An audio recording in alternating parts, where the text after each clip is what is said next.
Okay, so we're recording right now. Anything that you want to talk about, social issues, whatever relevant to cannabis, whatever. Man.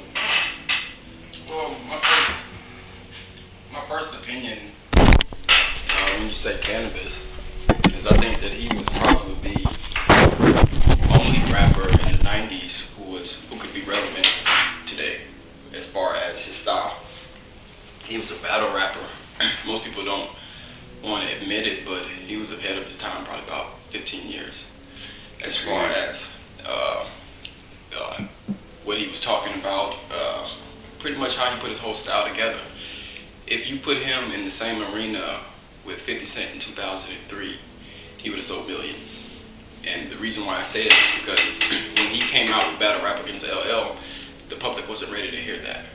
They were just getting over death. Tupac and Biggie, DMX had just came in, Nas was starting to blow, Jay-Z was running the scene, and then he popped up, bam, and then he went after the status quo.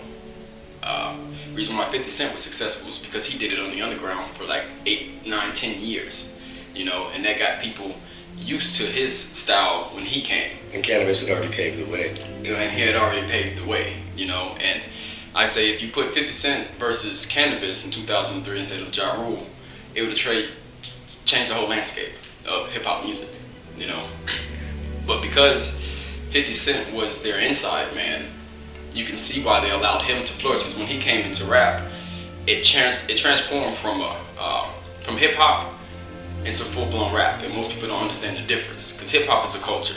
Rap is what was used to destroy the hip-hop culture. You see what I'm saying? Yeah, so that's the thing. Once 50 Cent got in, he, like I said, he changed the landscape, and it became tit-for-tat battle rap from there on out. And every album that's been released every year has had a diss record. That is true. That is true. I think lyrically he's untouchable. There's a few cats out there that got a lot of skills, they got a good vocabulary, but no one breaches the subject matter like Canibus can, or does anyways. Like, someone might drop one or two words that are vague references to what Canibus might be on, but no one is explaining it in such detail and such graphic visualization, and not to mention has kept it real for fucking 15 plus years. Well, you can say I would take him back to somebody like he's got the knowledge. You can tell he reads a lot of books. That comes from when you can do that with your music, that tell you have to be knowledgeable. Anybody just can't piece together words, and I say that just because I used to rap. Sometimes you put together some shit that don't make sense, and being able to go from A to B is a big thing as far as music. He can take you from the top of a subject to the middle to the end. Most people will lose you somewhere in between. Yep, or change the subject entirely. And like I said, he was ahead of his time, because the only thing people want to hear nowadays is what caters to their ego. And I find this on Facebook a lot, is where you have people who are on there who are promoting certain agendas, but as soon as you post a comment that blows a hole in their theory, they won't comment on it. They'll kind of ignore you. And it's the same thing what they do in rapping. I say Jay-Z was the biggest one to do it. Whenever Jay-Z felt as though somebody could threaten him as far as his skills. You look at it, when he went after, who was it, Nas, Mobb Deep, and all of those guys. The moment that Nas dropped the Response album that was somewhat competitive to Jay-Z, he shut up. But then you had Dipset and Cameron and all those guys who wanted to go after him, and he ignored them. He wouldn't give them the opportunity to respond, or he wouldn't respond back, because that gives them the limelight. That puts the spotlight on them. Now you got people wanting to hear what they got to say. That means more sales for Cameron, Dipset, and their whole army. He wasn't going to do that. It's the same thing that, who was it? Somebody else just recently did it. There you go. But, it happens all the time. But that's what happens with people in their ego. The moment that you scratch their ego, they don't want to hear nothing else about it. But, like I was touching on earlier with masonry, what I realized through my research is that there is no secrets in masonry. All of the materials that they put out there is already on the shelves in the library. The only thing they keep from the people are the grips and the passwords. Okay?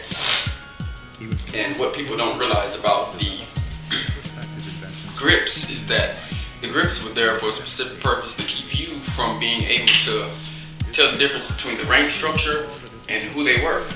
And I can understand why they do that to an extent, because in a period of chaos, you say, you might be a man who has certain resources that I might need. You're a brother, I'm a brother, but we don't know that. You might be black, I might be Asian, you know. We might talk, you might not want to do business with me, but I give you a certain grip. Lets you know where I'm coming from. Now you understand why I'm here, you know. So you take care of me, but you turn everybody else away. The passwords have more spiritual. The passwords are subject matters in themselves. Like you have, what is it? Jabulon, you have the Tetragrammaton, you have Mahabon. All of these words in themselves have meaning behind them. Okay, and not even exactly. You know, and most Masons don't even know this. They go through the ranks and they take up on these different passwords, thinking that they have the knowledge, but in reality, they don't have anything because they're not furthering their studies. You know. But it's everywhere, and a lot of people don't realize it, but it's a lot of ignorance that's going on within it. I call it a society within a society, because you have the outer layer, which are those who think they have the knowledge, but are really ignorant, protecting those who really do have the knowledge. The guys that do have the knowledge, I think they're getting that knowledge from other entities, because when they waltz into this checkerboard floor, and they start doing their rites and incantations, many of the observers may not be tuned into what the participants are tuned into, but the object of the participants who are focused on the people on the floor is to raise energy, to increase the X frequency, if you will. And the participant on the floor who is receiving this energy is said to go through a transcendental experience, or almost like a hallucination. And they see things, they report things, and they gain knowledge from something that they encounter there, like an entity, very similar to what people describe in DMT experiences. Well, from my understanding also is that, yeah, you're right, it is well, first let's say this, that in a lot of occult books, they base the degrees on Masonry on the 33 vertebrae within the spine. Yes. Okay, and Jacob's ladder. Jacob's ladder, which is also the Kundalini rising. For every degree you go through is a level of ascension, another degree in consciousness. As you're going up the ladder, it is also going through the 32 mythical paths of the Kabbalah, the Sephiroth tree, you know, tree of life. And it speaks in there about angels and demons on different levels as you go up. But those are also different manifestations within man, within the psyche of man. Because one thing that they all say is that we all share the mind of God, where God is the infinite, and we are the infinite, that is just everywhere and everywhere. But yeah, you're right. I believe it is coming from an entity that is higher than us.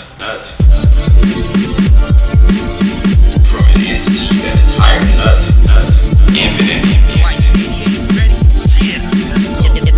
Playing 30-minute mixes, making weapons, asking myself questions about why I should even be paying attention. A titan like Mike Tyson, strike down from the heavens. My life is my sentence. I know it sounds crazy, but listen, I'm known as complex. My soul was delivered to infinity. For quest passes, I've done your mission to help balance near impossible tasks. I drink the elixir of knowledge from humans of fake, unbelievable bastards. 9/11 mixed master, Saint Germain's brother Fratter. What's your name? Complex, alchemist of antimatter. I'm a mixed part controller. Infinity's my Sharona. We hot as the sun's corona. Step inside the ripper clone. Yeah, they bitchin', but they still listen. They just trippin'. The infinite rhyme still infinite, and I still mix it. Me and infinity are intimate. Flex, give 'em a pale complexion. Frozen expressions when I'm ripping it. I made a point, but you missing it.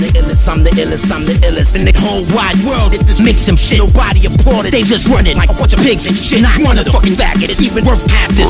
Look what I can do. Supercalifragilisticexpialidocious. I took that last line from Luke. I understand. Felt the war drive sickness too. I just mastered it. At home, I fasted in the hoop. Ain't that the truth? Bleed the beat ass till it's black or blue. That's all. What the fuck's wrong with you, dude? Fuck yeah, I got an attitude.